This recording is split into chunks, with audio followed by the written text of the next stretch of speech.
국민의힘 수석대변인 박성원입니다. 반도체마저 호남 구애용 표 계산에 동원하는 것입니까? 이재명 대통령은 기업 팔목 비틀기를 즉각 중단하십시오. 삼성전자와 SK하이닉스가 호남권을 중심으로 수백조 원 규모의 반도체 투자 계획을 조만간 공개한다고 합니다. 만약 이재명 대통령이 지역 균형 발전이라는 포장지로 기업의 투자 방향을 사실상 유도하거나 압박하고 있다면 이는 대한민국 반도체 산업을 정치의 제물로 바치는 최악의 관치 경제이자 국가 경쟁력을 스스로 갉아먹는 심각한 자해 행위입니다. 국가 경쟁력을 떠받치고 있는 반도체 산업은 정치가 아닙니다. 선거와 표 계산이 개입할 영역은 아예 존재하지 않습니다. 반도체 공장은 대통령의 의중이나 정권의 정치적 필요에 따라 임의로 배치할 수 있는 시설이 아닙니다. 전력과 용수, 송전망, 연구개발 역량, 협력업체 생태계, 전문 인력 등 수십 년에 걸쳐 축적된 산업 기반 위에서만 작동하는 국가 핵심 전략 시설입니다. 특히 최첨단 반도체 공장은 정치적 필요가 아니라 냉혹한 시장 논리와 글로벌 경쟁력에 따라 입지가 결정됩니다. 정부는 구호와 명분이 아니라 객관적 데이터와 경제성 분석으로 국민을 설득해야 합니다. 세계 최대 규모의 반도체 클러스터를 조성 중인 용인조차 인허가와 전력망 구축, 용수 확보 문제로 수년의 시간이 걸리고 있습니다. 기술 발전 속도가 빠른 반도체 산업에서 단 한 걸음의 지연도 치명적인 낙오를 의미합니다. 투자 시기를 놓치면 시장을 경쟁국에 내주고 기술 격차가 벌어지면 그 피해는 기업을 넘어 국가 경쟁력 전체의 후퇴로 이어집니다.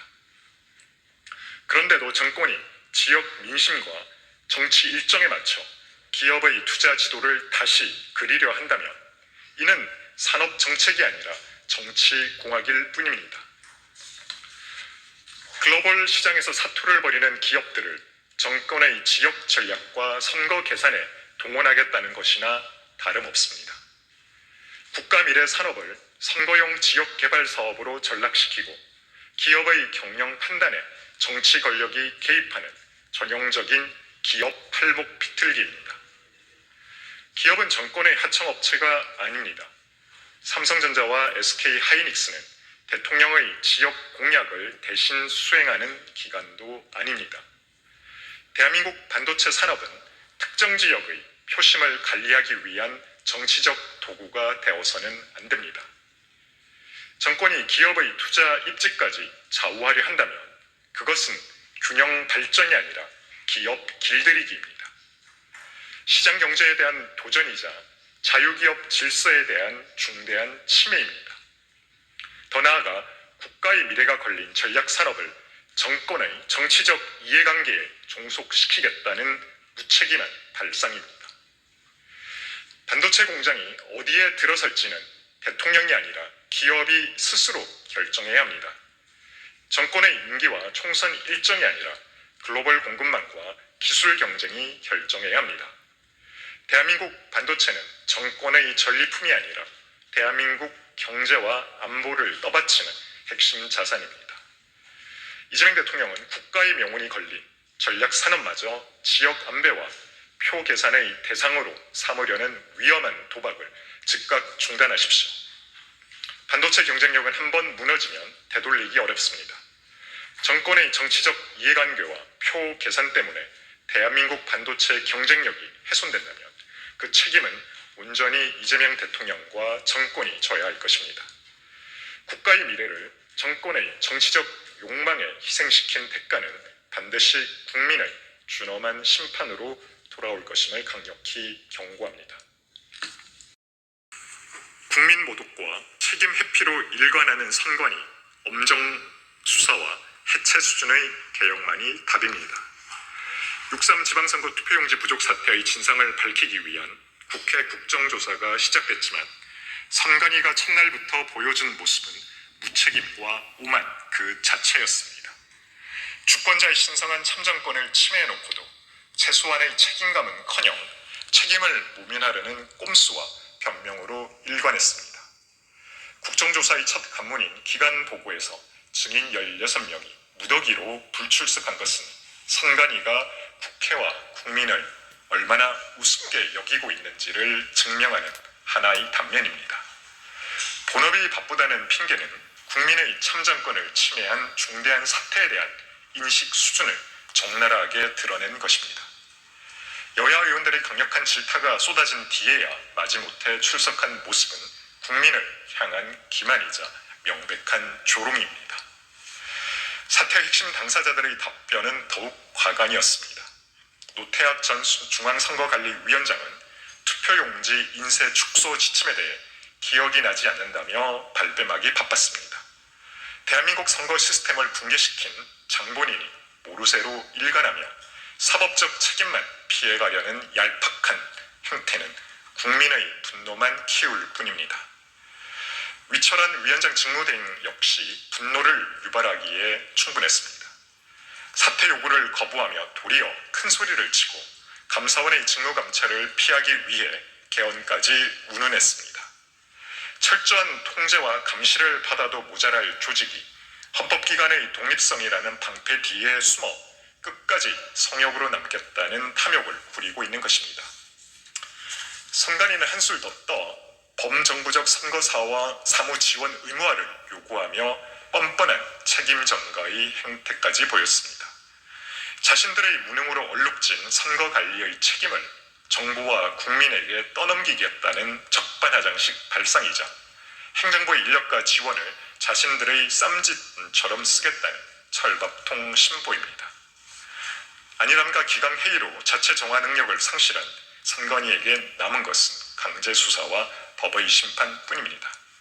검경합동수사본부는 조직을 대폭 확대하여 이번 사태의 형사적 책임은 물론 선관위 내부의 고질적인 비위 의혹까지 낱낱이 밝혀내야 합니다.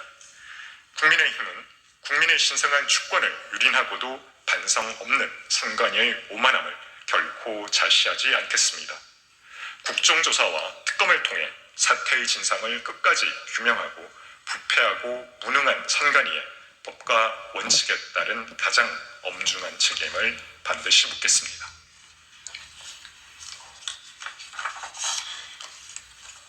자주 국방 외치더니 현실은 외주 국방입니다. 안규백, 정동영 장관을 즉각 경질하십시오.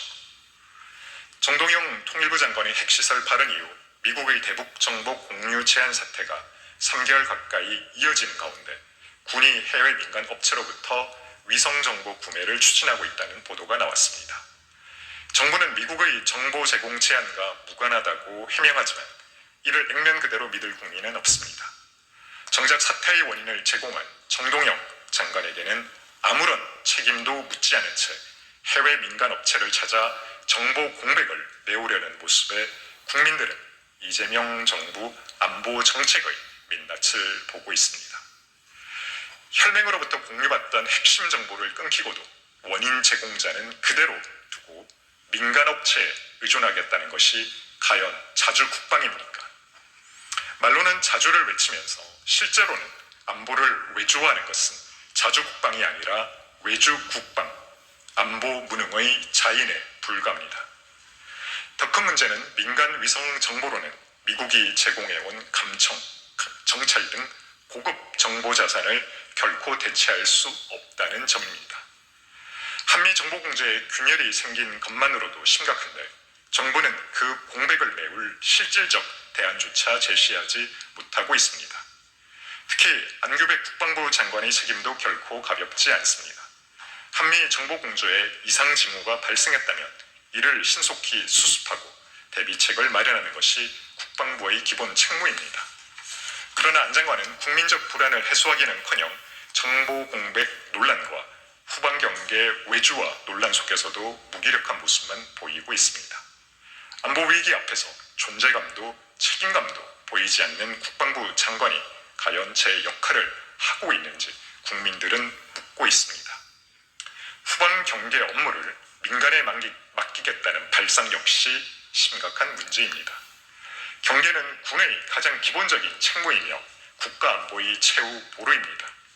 정보도 외주, 경계도 외주라면 무엇이 도대체 자주 국방입니까? 안보는 정치적 보호가 아닙니다. 더욱이 무능을 감추기 위한 선전수단이어서도 안 됩니다. 이재명 대통령은 정동영 통일부 장관과 안규백 국방부 장관을 즉각 경질하십시오. 흔들린 한미정보공조 복원에 즉각 나서십시오. 안보 위기를 초래하고도 누구 하나 책임지지 않는 정권, 문제 해결보다 변명과 책임 회피에만 급급한 정권은 국민의 신뢰를 얻을 수 없습니다. 동맹은 흔들리고 정보는 사화야하고 경계는 외주화하는 정권. 이것은 자주 국방이 아니라 무능 국방입니다.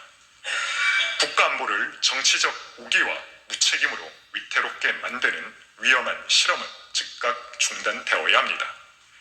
국민의힘은 이재명 정부의 총체적 안보 무능을 강력히 규탄하며 국군의 자체 역량 강화와 굳건한 한미동맹 복원을 통해 대한민국 안보를 빈틈없이 지켜내겠습니다.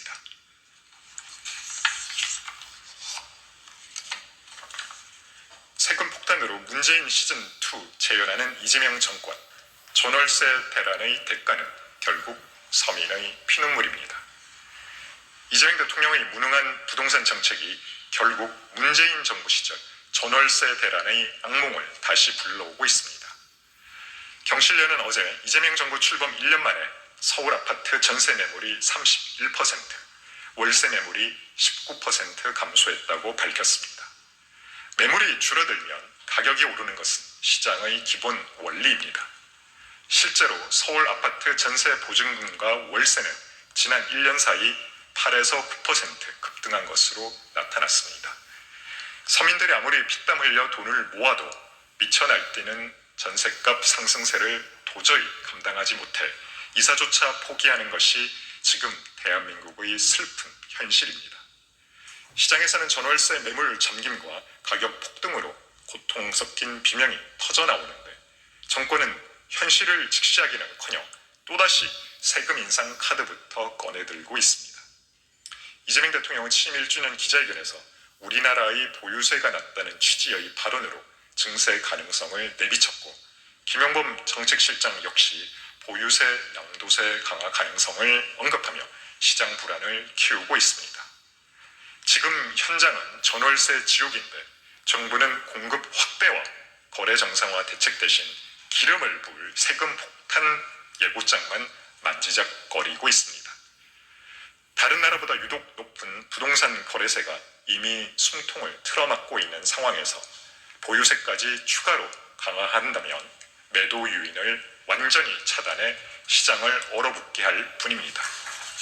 결국 정부가 휘두른 세금의 칼끝은 집주인이 아니라 서민들에게 향합니다.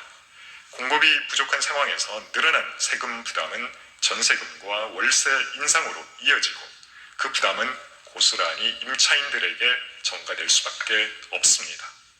역대 어느 정부도 세금만으로 집값과 임대료를 잡는 데 성공하지 못했습니다. 시장 안정의 출발점은 징벌적 과세가 아니라 충분한 공급과 정상적인 거래 환경 조성입니다.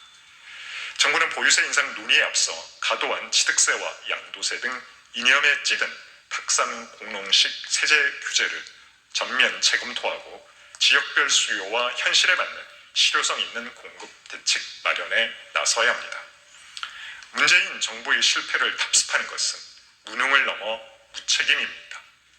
과거 정책 실패의 상처가 채 아물지도 않았는데 또다시 같은 길을 걸어가겠다는 것은 국민의 삶을 실험 대상으로 삼겠다는 것과 다를 바 없습니다. 지금 대한민국이 마주한 전월세 시장의 불안과 지방 경기 침체는 결코 가볍지 않습니다. 국민의힘은 서민의 고통을 증세의 기회로 삼는 이재명 정권의 무모한 부동산 폭주와 그 실정을 국민과 함께 철저히 감시하고 잘못된 정책이 반복되지 않도록 끝까지 바로잡아 나가겠습니다.